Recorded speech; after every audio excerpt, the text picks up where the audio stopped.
Shalom saudara-saudara sekalian.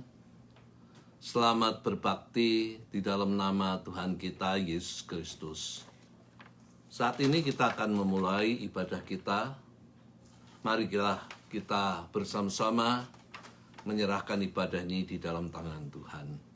Mari kita tundukkan kepala bersama-sama bahwa pertolongan kita datang daripada Allah yang menciptakan langit dan bumi dengan segala isinya, yang tidak pernah meninggalkan perbuatan tangannya, kasih setianya kekal untuk selama-lamanya.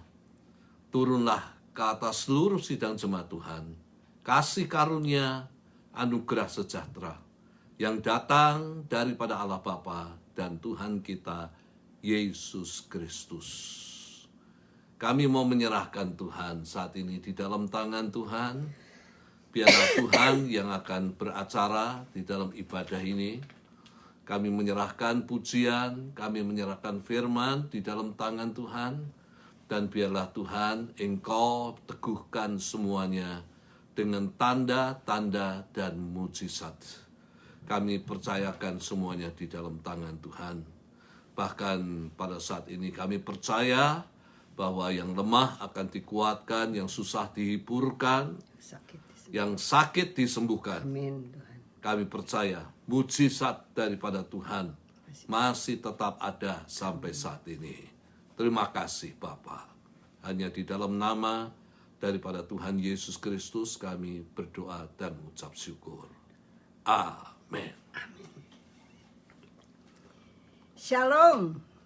Puji Tuhan, saudara-saudara sekalian yang kekasih di dalam Tuhan Yesus Kristus. Salam sejahtera, salam sehat dimanapun saudara berada. Apa kabar?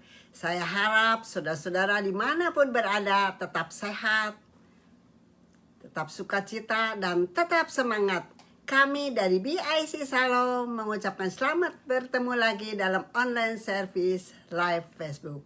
Mari saudara-saudara, kita akan siapkan hati kita dengan sungguh-sungguh tertuju kepada firman Tuhan yang sebentar akan diberitakan, yang selalu memberikan kekuatan baru, selalu memberikan pengharapan baru, dan selalu memberikan tuntunan atas kehidupan kita. Dan marilah saudara-saudara, kita akan nyanyikan satu pujian bahwa sebagai permohonan kita supaya Tuhan memimpin langkah hidup kita menurut firman-Nya setiap hari, sehingga hidup kita boleh berkenan dan kita boleh menjadi saksi dan pelita Tuhan dimanapun kita berada. Ada amin, saudara?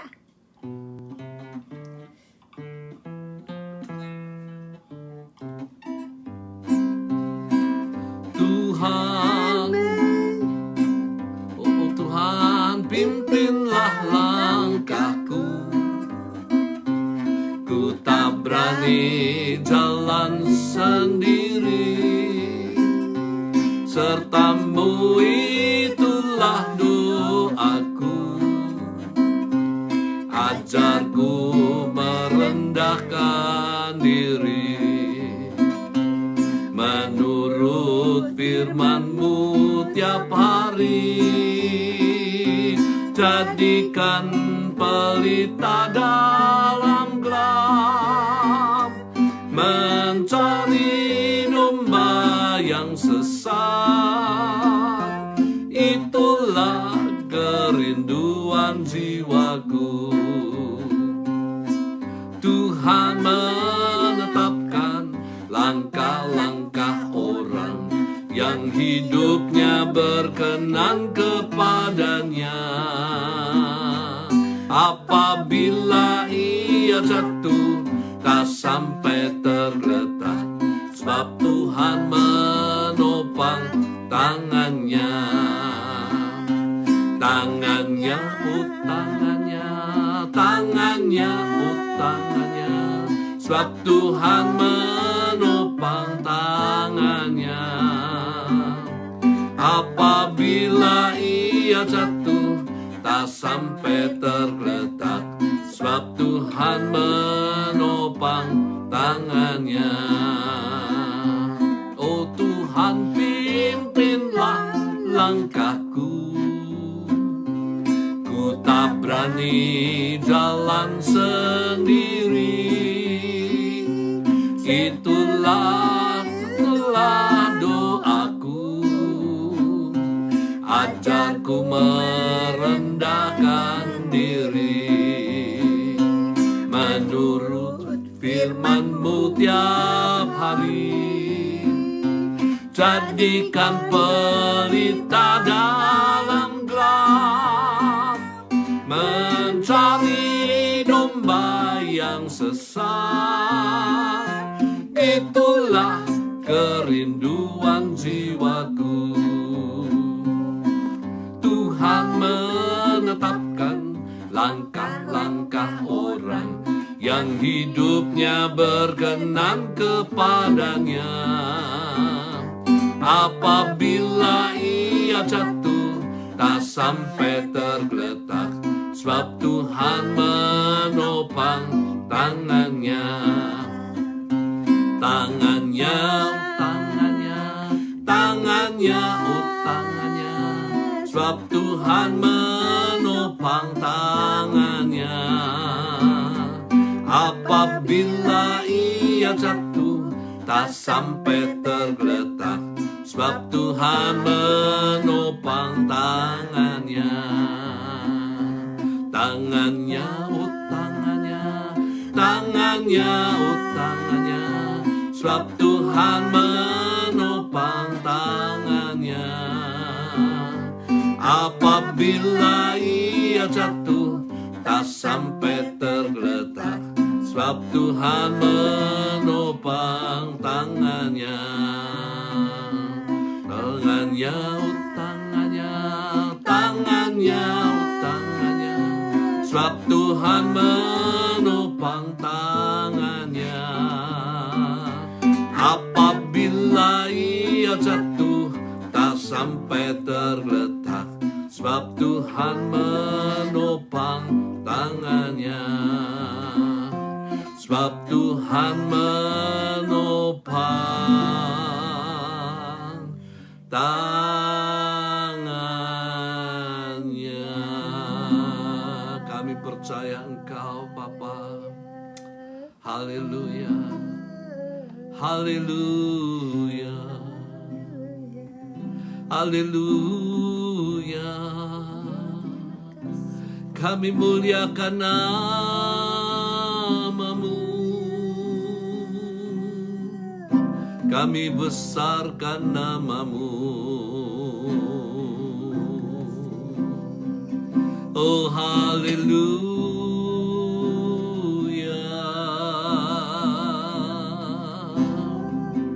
haleluya,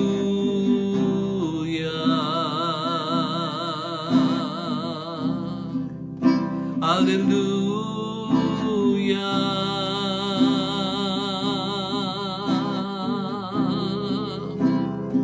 Oh haleluya,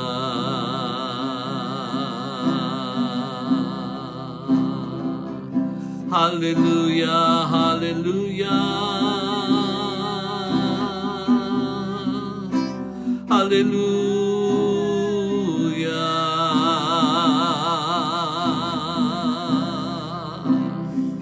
haleluya.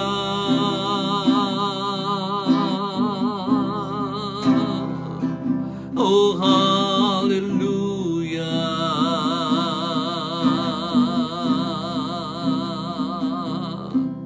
haleluya. Kami percaya kepadamu. Haleluya, oh haleluya.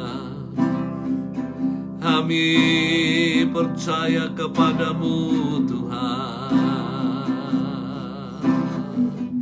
Kami muliakan nama-Mu.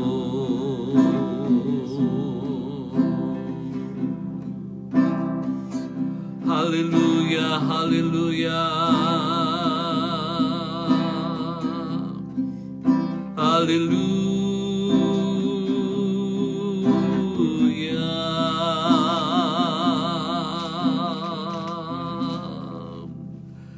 Haleluya.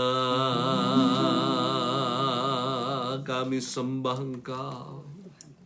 Kami muliakan Engkau Bapa.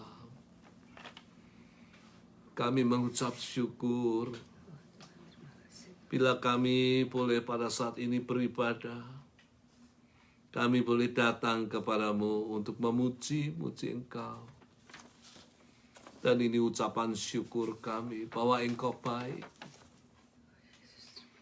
Engkau senantiasa Tuhan menyatakan kebaikan-Mu dalam kehidupan kami. Sebab itu kami mengucapkan syukur kepadamu. Tidak ada Allah seperti Engkau. Terima kasih Tuhan Yesus. Kami mau serahkan saat ini di dalam tangan Tuhan. Kalau kami bersama-sama menelaah firman-Mu Tuhan. Merenungkan firman-Mu bersama-sama. Kami boleh bersama-sama Tuhan mendengar suara-Mu. Suara yang memberikan kekuatan kepada kami. Kami boleh bersama-sama mendengarkan suara yang menghibur kami. Suara yang lemah lembut itu. Biarlah Tuhan berkata-kata melalui hamba-Mu. Supaya kami boleh melihat Tuhan seluruh jemaat-Mu. Mendapatkan kekuatan yang baru yang datang daripada Tuhan. Untuk kami boleh berjalan di dalam kebenaran-kebenaran Tuhan. Untuk kami boleh menjadi pengikut Yesus yang setia kepada Engkau. Kami mau serahkan di dalam tangan Tuhan. Sekali lagi biarlah Roh Kudus yang akan meneguhkan firman ini. Dengan tanda-tanda dan mujizat. Kami percaya Bapa bahwa firman daripada Tuhan. Firman itu mempunyai kuasa yang dapat merubah kehidupan kami. Terima kasih Bapa. Kami mau serahkan akan firman-Mu di dalam tangan Tuhan. Kuduskan hamba-Mu yang memberitakannya. Di dalam nama Tuhan Yesus kami berdoa. Amin. Nah saudara sekalian, pada saat ini saya ajak kepada saudara untuk melihat dua pribadi, yaitu suami istri yang bernama Ananias dan Safira. Dan pembacaan firman Tuhan saya ambil di dalam Kisah 5 ayat 1 sampai ayat yang ke-11. Bagian ini mengkisahkan tentang Ananias dan Safira. Mereka merupakan suami istri yang sangat kompak. Tapi kompak bukan di dalam kebaikan. Kompaknya adalah di dalam hal yang tidak baik. Nah, saudara-saudara dapat membaca di dalam Kisah 5 ayat 1 sampai ayat yang ke-11. Dan saya akan memulai pembahasan ini. Ananias dan Safira merupakan anggota jemaat yang mula-mula. Anggota gereja yang pertama. Yang dilahirkan pada hari Pentakosta. Dan gereja ini memiliki anggota 5.000 jiwa. Jadi gereja ini gereja yang besar.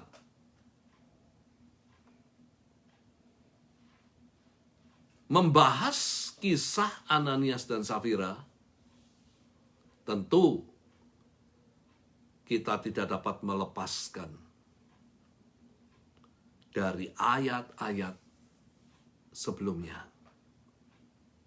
Yaitu ayat-ayat yang mengkisahkan tentang kehidupan jemaat yang mula-mula. Yang terdapat di dalam Kisah 4 ayat 32 sampai ayat yang ke-36. Mari kita melihat yang pertama-tama cara hidup jemaat yang mula-mula. Nah, Alkitab mencatat, saudara sekalian, cara hidup jemaat yang mula-mula di dalam 2 kata. Mereka sehati dan sejiwa. Di dalam pengertian bahwa mereka memiliki kebersamaan yang sangat indah. Bukan di dalam perbedaan seperti gereja-gereja pada masa kini yang membuat timbulnya pertengkaran, yang membuat timbulnya perpecahan di dalam gereja.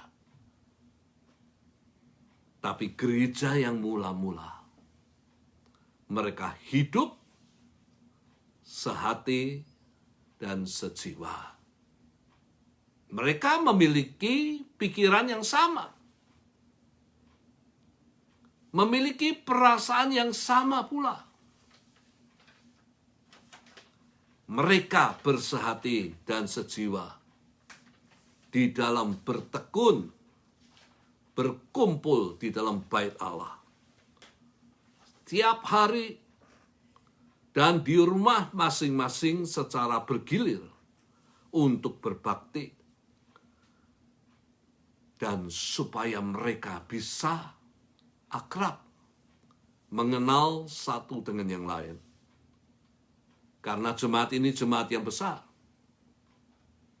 Saudara dapat membacanya di dalam Kisah 2 ayat 46. Bayangkan saudara sekalian, satu jemaat yang besar tentu memiliki masalah di dalam keakraban. Mungkin mereka tidak banyak mengenal satu sama lain.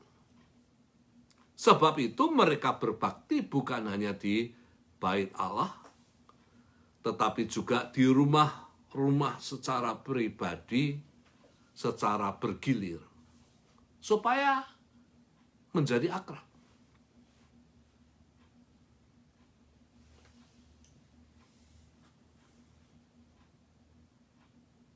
Dan mengenal satu sama lain lebih dekat. Mereka bersehati dan sejiwa. Di dalam arti kata, tidak hanya duduk bersama dan berbakti, memuji Tuhan, menyembah Tuhan. Lalu kemudian pulang, melupakan saudara-saudaranya yang seiman. Hal yang demikian tidak kita jumpai di jemaat-jemaat masa kini. Mereka bersama-sama mempraktekkan kehidupan saling mengasihi dengan memberikan perhatian terhadap masalah satu sama lain dan melayani kebutuhan satu sama lain. Hal yang kedua yang menarik di dalam cara hidup jemaat yang mula-mula, dikatakan segala sesuatu adalah milik bersama. Tidak ada seorang pun yang mengatakan segala sesuatu adalah miliknya sendiri. Kepunyaan sendiri. Tetapi segala sesuatu milik bersama. Ini bukan diatur oleh pimpinan jemaat yang harus dipatuhi oleh anggota-anggotanya. Melainkan kasih yang dipraktekkan dengan sungguh-sungguh. Sehingga membuat mereka, kasih ini membuat mereka menjamah dompet masing-masing. Mereka menyadari, saudara sekalian, bahwa segala sesuatu yang mereka miliki oleh karena berkat daripada Allah yang diberikan. Yang bukan hanya untuk dinikmati sendiri, tetapi juga harus dibagikan kepada saudara-saudara seiman yang membutuhkan. Dan ini merupakan tujuan daripada berkat yang Tuhan berikan kepada orang-orang yang percaya. Di dalam Kejadian 12 ayat 2 dikatakan, "Aku akan membuat engkau, Abraham, menjadi bangsa yang besar, memberkati engkau, serta membuat namamu masyhur, dan engkau akan menjadi berkat." Di sini kita melihat, saudara sekalian, tujuan Tuhan memberkati kita. Apa yang menjadi tujuan Tuhan memberkati kita? Ya, walaupun ini ditujukan kepada Abraham, tapi ini merupakan tujuan yang sangat umum, yaitu tujuan Tuhan memberkati kita supaya kita bisa menjadi berkat bagi orang lain. Jadi bukan hanya untuk kita keep sendiri, kita nikmati, kita bisa bersenang-senang, kita bisa makan enak, tetapi juga untuk melayani kebutuhan daripada saudara-saudara yang memerlukan. Hal ini bukan keharusan. Ya. Bukan merupakan paksaan, tapi merupakan kerelaan hati. Ketika mereka menyatakan segala sesuatu yang dipunyai bukan miliknya sendiri, tapi kepunyaan mereka bersama. Mereka menyatakan itu dengan kerelaan hati, menjual tanah, menjual rumah, mengorbankan yang mereka miliki. Dan hasil itu mereka letakkan di bawah kaki rasul-rasul. Sekali lagi, bukan untuk mengayakan rasul. Ya, sekali lagi, saudara sekalian, kita mungkin tidak menjumpai di gereja-gereja masa kini. Banyak pemimpin-pemimpin gereja yang mengayakan dirinya sendiri. Tapi pada zaman itu, kita melihat bahwa persembahan yang diberikan diletakkan di bawah kaki rasul-rasul, bukan untuk mengayakan rasul-rasul, tetapi untuk dibagikan sesuai dengan keperluan jemaat yang mungkin di dalam kekurangan, jemaat yang kehilangan pekerjaan atau sulit mencari pekerjaan saat itu karena imannya kepada Kristus Yesus. Kita tahu pada zaman itu, saudara sekalian, banyak tekanan bagi orang-orang yang percaya kepada Tuhan Yesus. Banyak tindasan, penganiayaan terhadap pengikut-pengikut Tuhan Yesus Kristus. Itulah kondisi jemaat pada saat itu. Namun mereka saling bertolong-tolongan satu dengan yang lain, sehingga pada saat itu dikatakan tidak ada seorang pun yang berkekurangan. Ini luar biasa. Seluruh jemaat daripada Tuhan tidak ada yang berkekurangan. Karena apa? Karena mereka saling mengasihi. Karena mereka menyatakan kasih itu di dalam bertolong-tolongan satu dengan yang lain.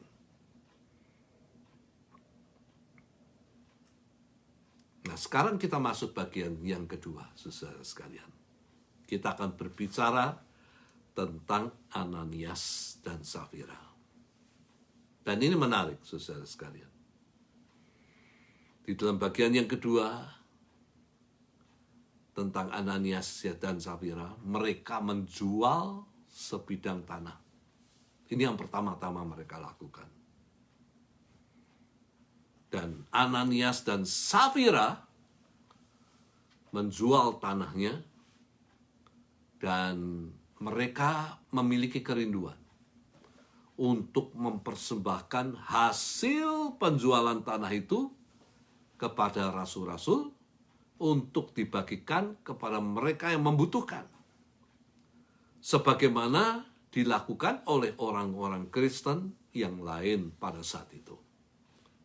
Namun, apa yang terjadi setelah tanah itu berhasil dijual, mereka tidak memberikan seluruhnya.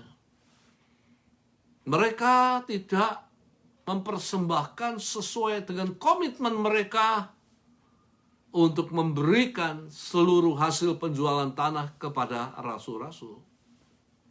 Tetapi Ananias dan Safira mengkip sebagian dari hasil penjualan tanah.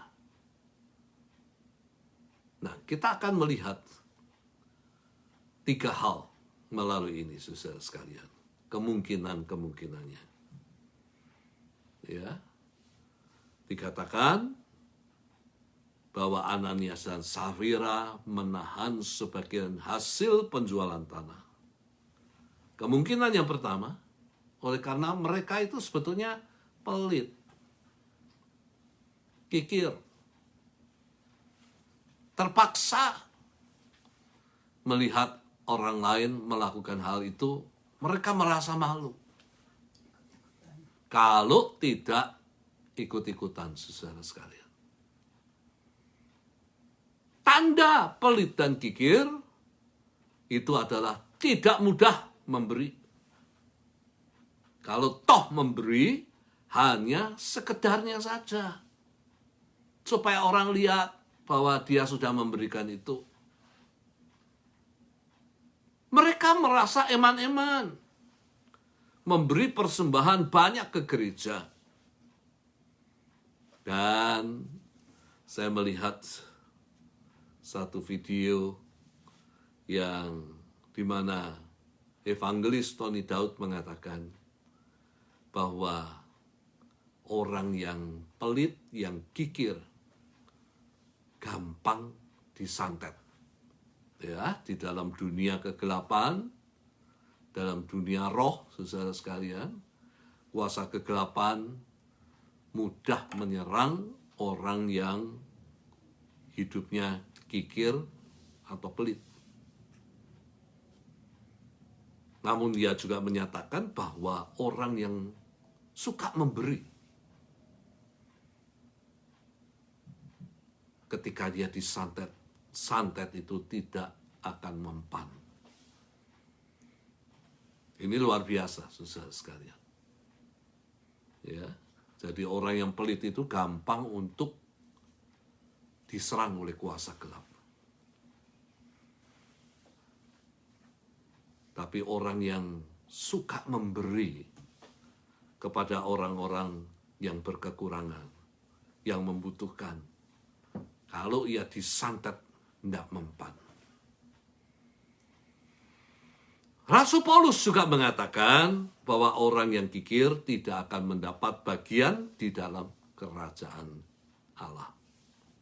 Saudara dapat membaca di dalam 1 Korintus 6 ayat 9 sampai 10. Orang-orang yang tidak mendapat bagian di dalam kerajaan Allah,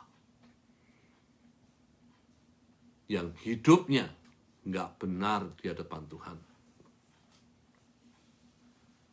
Kalau kita ingin diberkati, bukan hanya untuk kita nikmati semuanya, tetapi juga untuk membantu. Ya, kata membantu di sini, baik orang yang berkekurangan dan juga pekerjaan Tuhan. Di mana kita bisa men-share berkat Tuhan kepada sesama kita. Itu yang Tuhan mau. Jadi itu tujuan berkat daripada Tuhan, supaya kita juga bisa men-share dengan yang lain, dengan pekerjaan daripada Tuhan. Hal yang kedua, mengapa Ananias dan Safira menahan hasil penjualan tanah? Kemungkinan yang kedua adalah mereka takut miskin. Mereka nggak punya bekal untuk masa depan mereka, untuk masa tua mereka. Dan hal itu menunjukkan, saudara sekalian, bahwa mereka tidak percaya pemeliharaan Tuhan. Ingat apa yang dikatakan oleh firman Tuhan, orang yang memberi, itu pasti diberi. Diberi apa? Tuhan akan memberikan berkat. Jadi berkat itu mengalir, saudara sekalian, kepada seseorang. Kalau kita alirkan lagi berkat itu, maka berkat itu terus mengalir, tidak akan berhenti. Tuhan akan mengalirkan berkat di dalam kehidupan kita. Supaya kita bisa men-share berkat itu kepada yang lain. Ada seorang anak muda datang kepada Yesus dan berkata, "Guru, perbuatan baik apakah yang harus ku perbuat untuk memperoleh hidup yang kekal? Apa yang harus aku lakukan supaya aku mendapatkan hidup yang kekal?" Ya.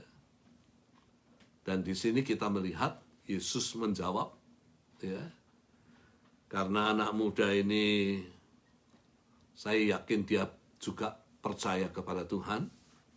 Yesus menjawab, "Jangan membunuh." Anak muda ini mungkin menjawab, "Aku nggak membunuh." "Jangan berzina." Anak muda ini katakan, "Aku nggak berzina." "Jangan mencuri." Dan dia katakan, "Aku nggak mencuri." "Jangan mengucapkan saksi dusta." Atau "Jangan engkau berdusta." "Aku nggak berdusta." "Hormati ayah dan ibumu." "Aku sudah melakukan itu." "Dan kasihlah sesamamu manusia seperti dirimu sendiri." Mungkin ini menjadi masalah. Tapi anak muda itu mengatakan, semua hukum-hukum itu sudah kuturuti. Apa yang masih kurang? Di dalam Matius 19, 21-22, kata Yesus kepadanya, "Jikalau engkau hendak sempurna, hendak menjadi orang yang sempurna,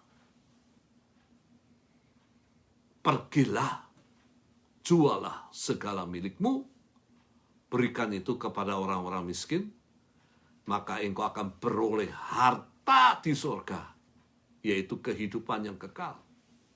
Kemudian datanglah kemari dan ikutlah aku." Ya, jadi orang yang mau mengikut Tuhan, maka dia harus berani, saudara sekalian, untuk membayar pengikutannya kepada Tuhan. Melakukan firman daripada Tuhan. Orang muda ini mendengar perkataan itu, pergilah ia dengan sedih. Sebab apa? Banyak hartanya, kaya raya. Jadi susah orang yang kaya itu melakukan yang dikehendaki Tuhan. Tapi saya percaya, barang siapa melakukan apa yang Tuhan kehendaki, maka Tuhan akan memberkati dengan kehidupan yang kekal. Plus, Tuhan akan memelihara kehidupannya di dalam dunia. Dia akan memberkati dengan kecukupan, sehingga kita hidup tidak di dalam kekurangan. Dia akan memberkati kita, sehingga kita bisa men-share berkat itu dengan orang lain. Kunci berkat cuma satu. Lakukan apa yang menjadi kehendak daripada Tuhan. Di dalam Kejadian 22 ayat 1 dan 2 dikatakan setelah semuanya itu Allah mencoba Abraham. Allah mencoba menguji Abraham. Ia berfirman kepadanya, Abraham. Lalu sautnya, ya Tuhan. Firman-Nya, ambillah anakmu yang tunggal itu, yang engkau kasihi, yaitu Ishak, pergilah ke tanah Moria dan persembahkan dia di sana sebagai korban bakaran pada salah satu gunung yang kukatakan kepadamu. Ini merupakan tes daripada Allah terhadap Abraham. Ketika Abraham mengambil pisau untuk menyembelih anaknya, berserulah malaikat Tuhan. Berserulah Tuhan. Ya. Kalau kita baca di dalam Alkitab mengenai malaikat Tuhan adalah Tuhan sendiri.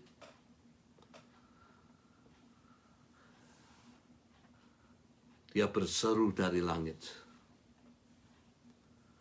Jangan bunuh anak itu. Jangan kau apa-apakan dia.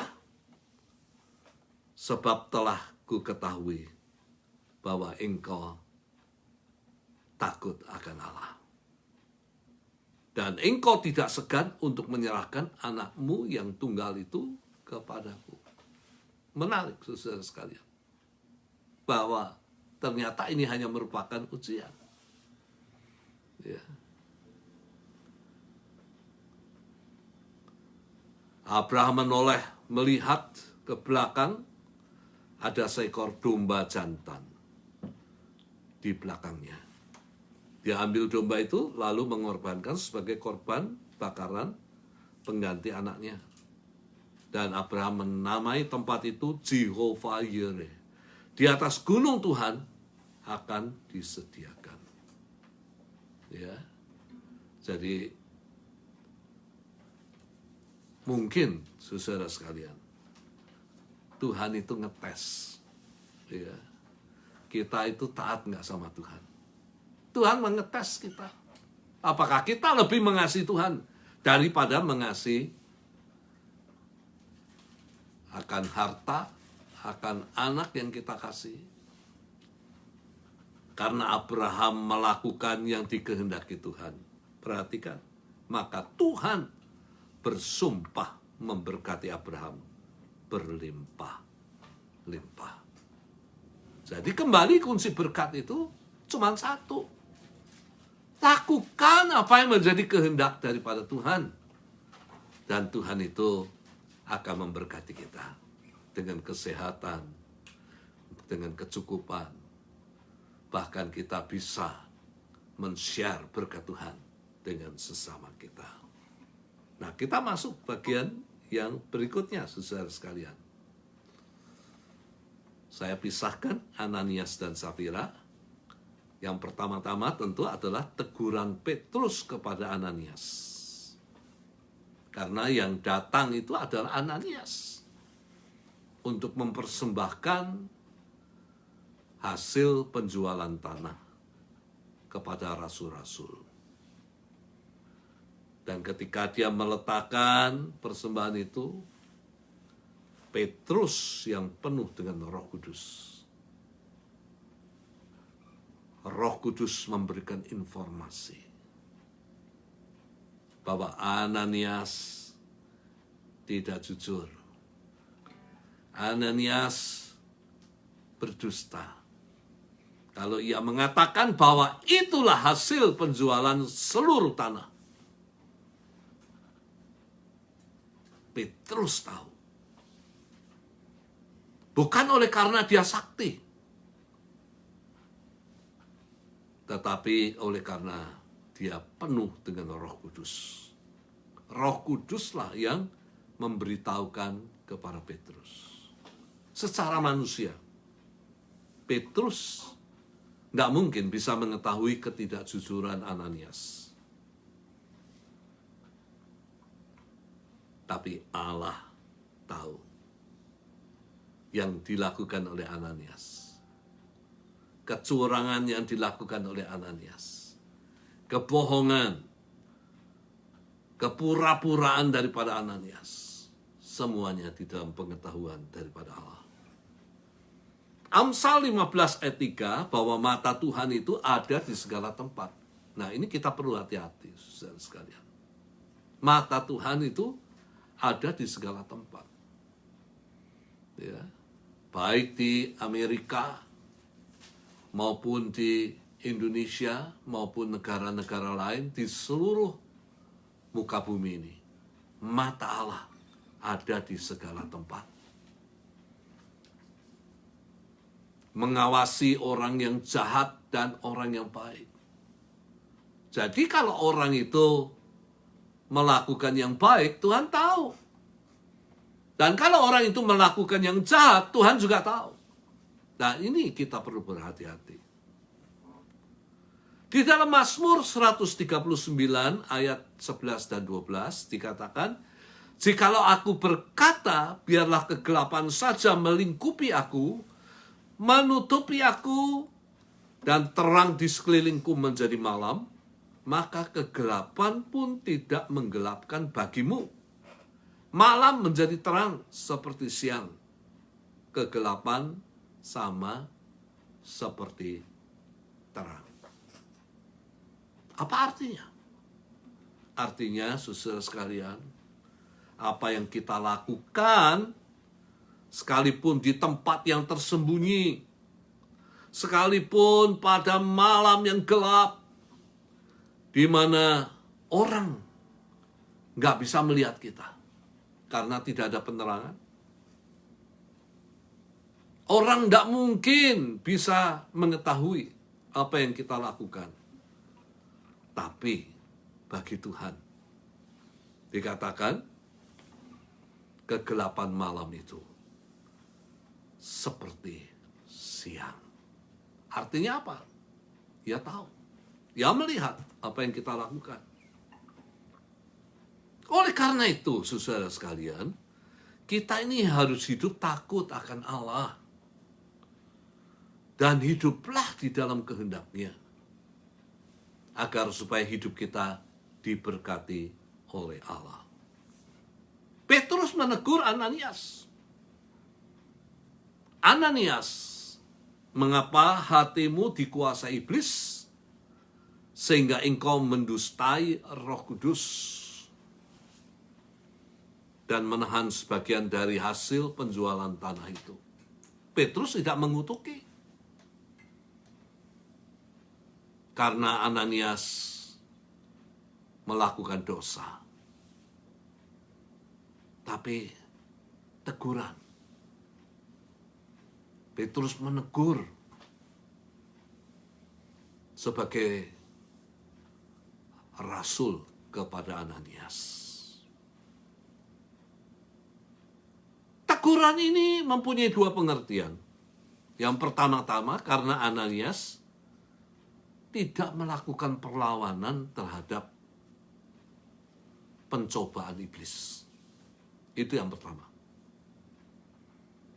Sehingga ia takluk kepada kehendak daripada iblis. Melakukan perbuatan yang tidak terpuji, tidak jujur di hadapan Tuhan. Ia bukan mendustai manusia, tetapi mendustai Roh Kudus yang berada di dalam diri daripada Petrus. Ketidakjujuran, baik di dalam kata-kata maupun di dalam perbuatan, itu merupakan dosa di hadapan Allah. Hal yang kedua,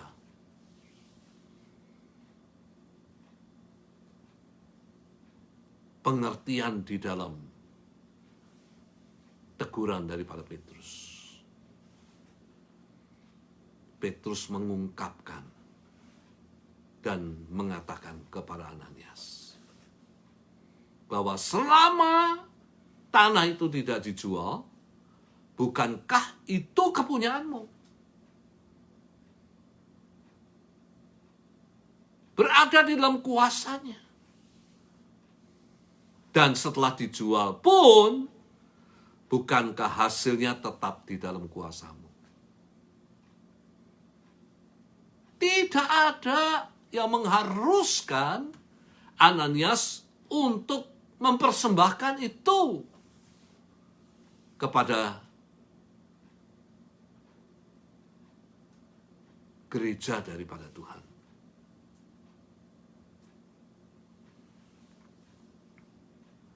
Tapi apa yang dilakukan orang-orang Kristen pada saat itu? Persembahan itu hanya didasarkan kepada kerelaan hati.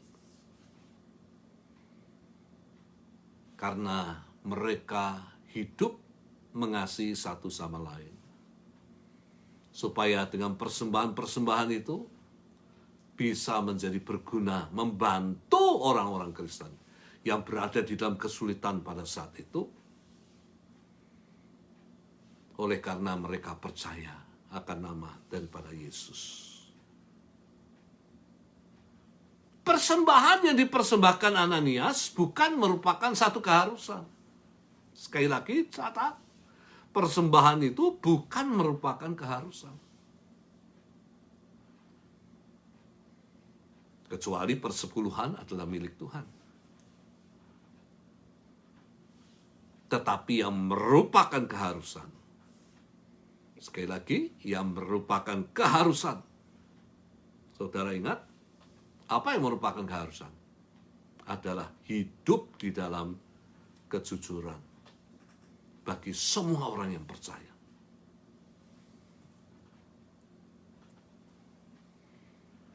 Petrus mengatakan, mengapa engkau merencanakan perbuatan itu dalam hatimu?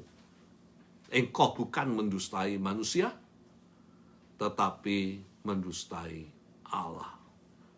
Engkau berdosa karena hidup di dalam ketidakjujuran. Ketika ia mendengar perkataan itu, maka Ananias langsung mati, saudara sekalian. Petrus tidak pernah mengutuki Ananias oleh karena melakukan ketidakjujuran.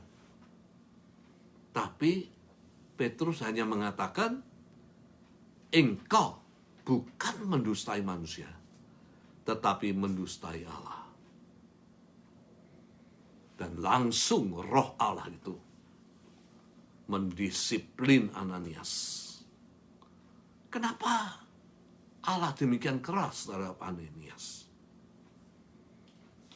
Supaya menjadi pelajaran bagi jemaat yang masih baru untuk hidup takut akan Allah.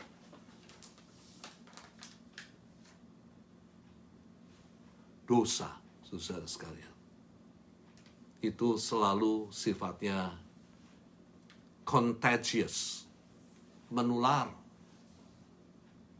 Ya. Jemaat yang baru, jemaat yang dikuduskan oleh Tuhan,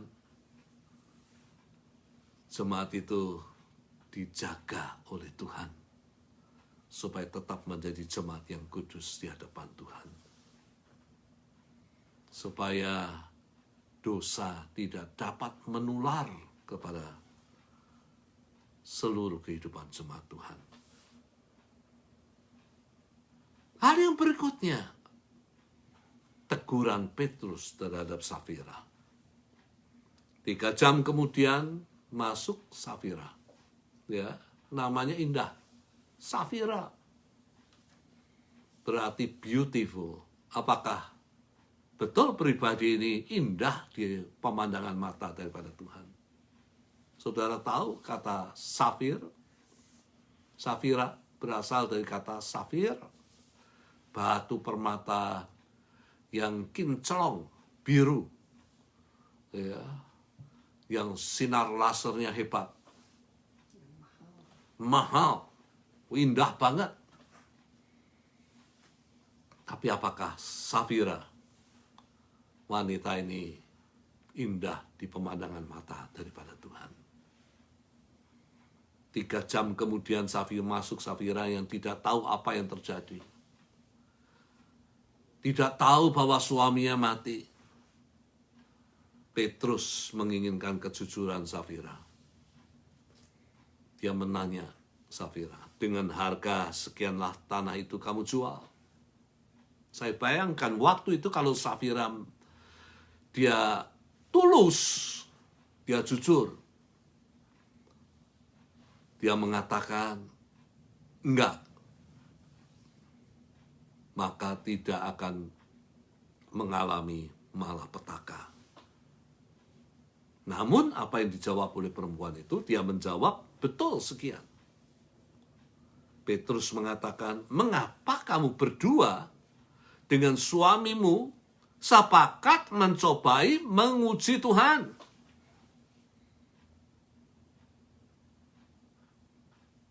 Saya bayangkan memangnya Tuhan itu nggak tahu kalau engkau nggak jujur.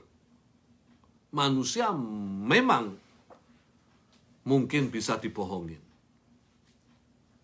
Tapi bagi Tuhan tidak ada perbuatan yang tersembunyi. Bagi Tuhan tidak ada pikiran yang tersembunyi. Dia tahu dengan jelas kehidupan daripada manusia. Dia tahu dengan jelas perbuatan daripada manusia. Karena itu, saudara sekalian, melalui kisah Ananias dan Safira, kita harus hidup benar. Berkata-katalah dengan benar. Lakukan kehidupan dengan benar, sesuai dengan kehendak daripada Allah.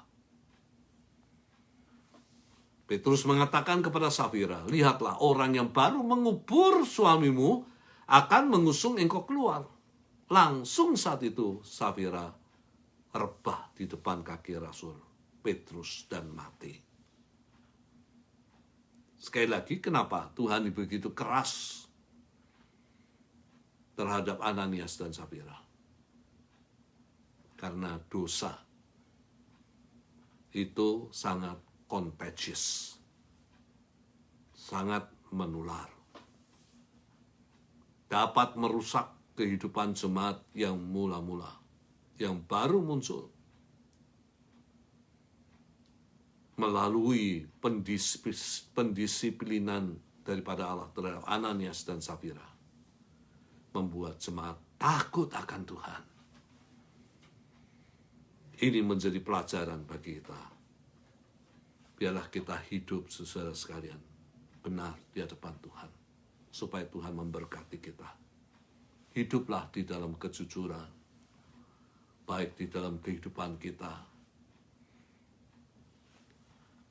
Hiduplah jujur di hadapan Tuhan, di dalam rumah tangga kita, di dalam pekerjaan di mana kita bekerja.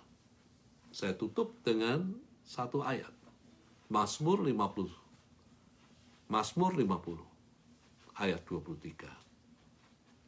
Bagian yang terakhir dikatakan, siapa yang jujur jalannya, keselamatan yang daripada Allah akan kuperlihatkan kepadanya. Apa artinya?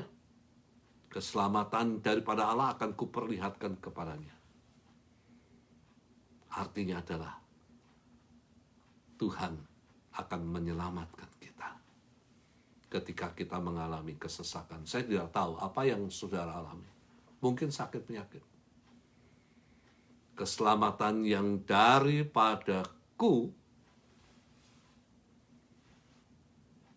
keselamatan yang daripada Allah, keselamatan yang daripada Tuhan akan kuperlihatkan kepadanya. Tuhan akan memperlihatkan keselamatan kepada setiap orang yang hidup benar, hidup jujur dalam perkataan dan perbuatan. Ketika kita mengalami kesesakan, dikatakan Tuhan akan menyelamatkan kita dari apapun yang kita alami. Dan biarlah saudara sekalian, firman ini akan mengarahkan kehidupan kita pada akhir zaman untuk kita boleh hidup lebih berkenan kepada Allah.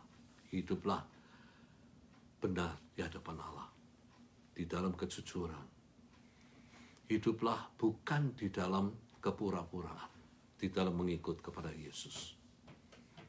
Jadilah orang Kristen yang sejati, di mana hidup kita bisa menjadi pelita di dalam kegelapan bagi orang lain.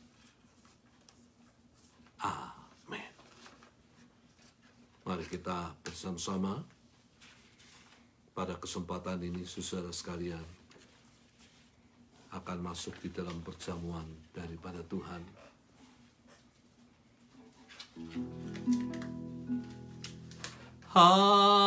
Hatinya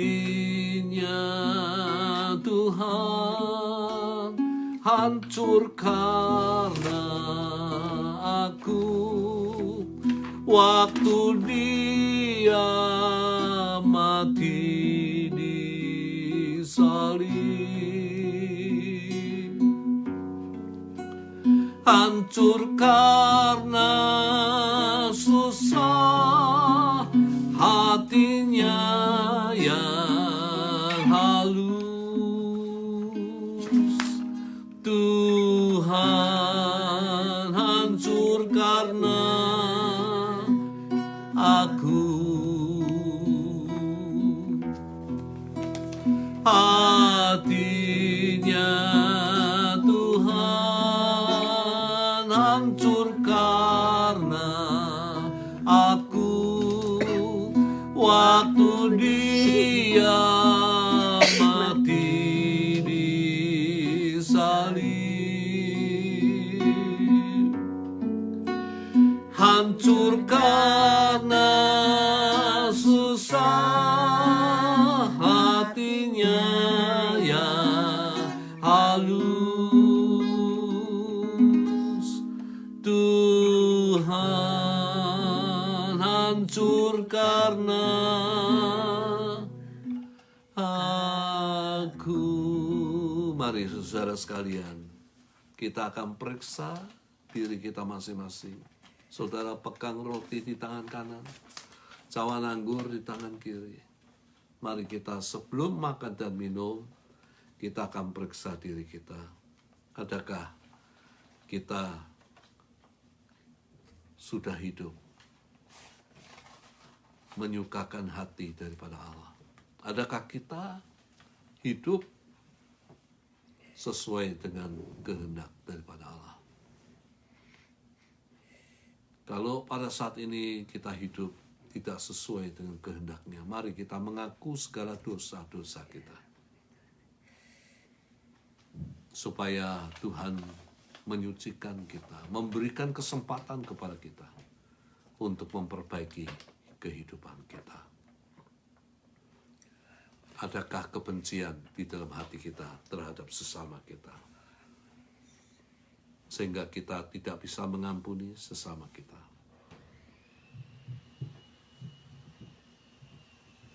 Adakah kebencian terhadap suami, terhadap istri, terhadap anak-anak, menantu, cucu? Dan biarlah kita mohon pengampunannya daripada Tuhan.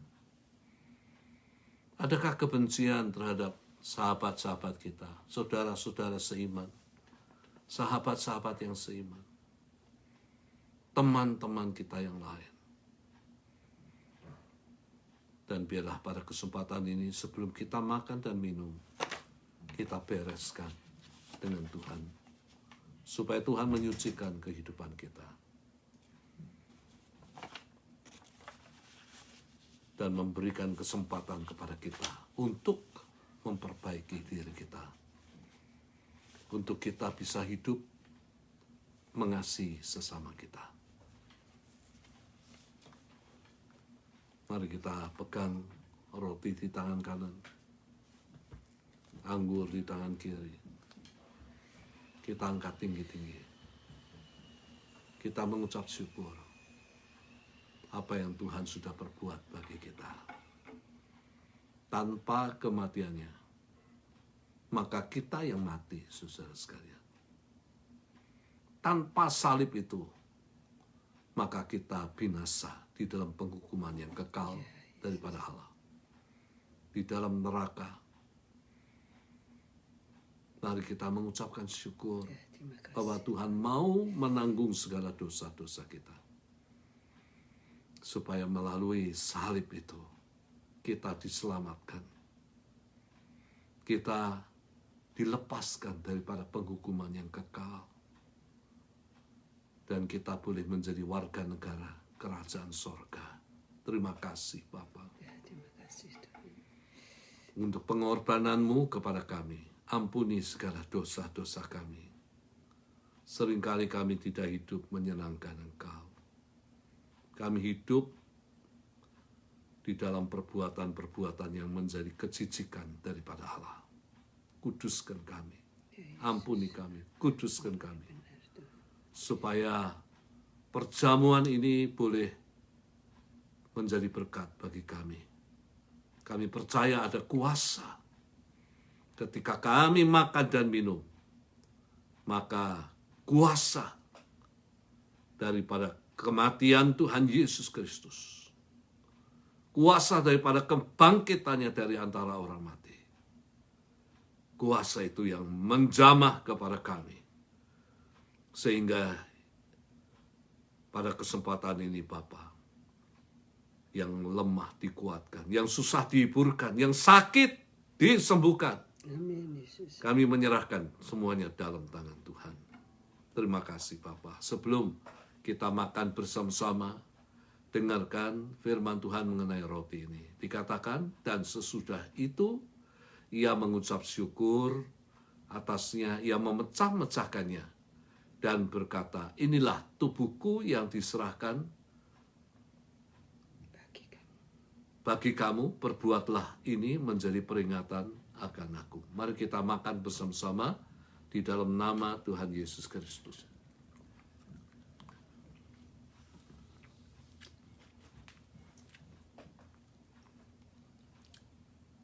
Angkat tinggi-tinggi cawan ini. Dengarkan firman Tuhan mengenai cawan ini. Demikian juga ia mengambil cawan sesudah makan lalu berkata, cawan ini adalah perjanjian baru yang dimeteraikan oleh darahku. Perbuatlah ini setiap kali kamu meminumnya menjadi peringatan akan aku. Mari kita minum bersama-sama di dalam nama daripada Tuhan kita Yesus Kristus.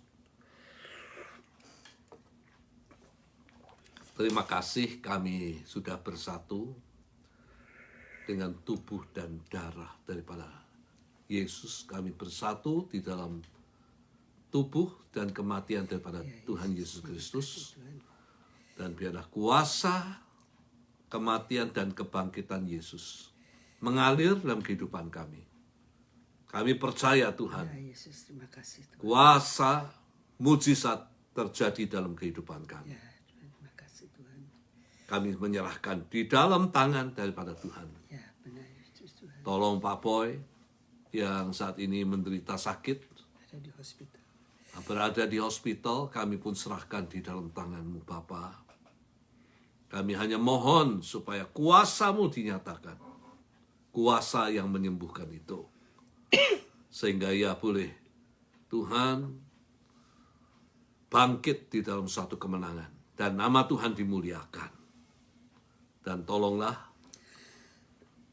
untuk apa yang akan dilakukan oleh para dokter. Mungkin surgery, kami pun serahkan di dalam tangan Tuhan. Supaya Engkau kendalikan tangan yang menangani Pak Boy. Ya benar Yesus.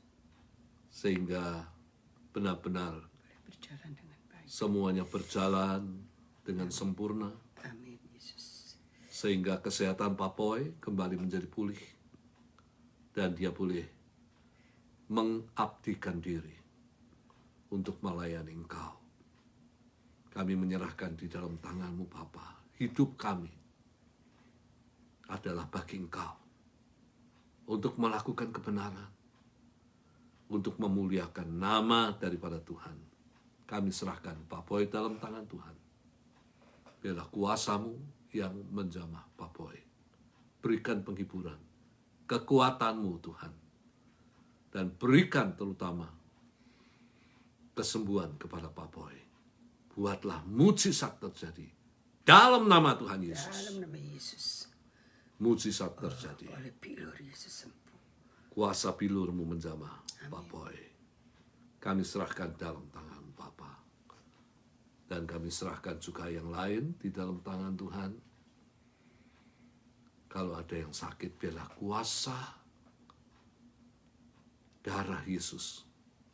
Kuasa yang mengalir daripada salib itu menjamah kehidupan daripada anak-anak-Mu. Dan kuasa yang membangkitkan Yesus Amin. akan membangkitkan anak-anak-Mu sekalian. Haleluya. Di dalam satu kemenangan, di dalam satu kesembuhan dan kemenangan. Kami menyerahkan di dalam tangan-Mu Bapa. Kalau ada yang susah, Engkau sendiri memberikan penghiburan, memberikan jalan keluar. Berkati pekerjaan daripada anak-anak-Mu pada minggu ini. Kami percaya bahwa Engkau akan selalu menyertai kehidupan kami sekalian. Sampai Maranatha, Tuhan Yesus Kristus datang untuk kedua kalinya. Mari kita akan mengakhiri bersama-sama, saudara sekalian. Biarlah dimanapun saudara berada, jadilah saksi daripada Tuhan Yesus. Supaya melalui perkataan dan perbuatanmu, nama Tuhan Yesus itu dimuliakan. Jadilah lilin di dalam kegelapan malam. Angkat kedua tangan saudara, terimalah berkat daripada Tuhan. Kasih Allah Bapa, kasih karunia Tuhan Yesus Kristus, di dalam persekutuan dengan Roh Kudus, menyertai engkau.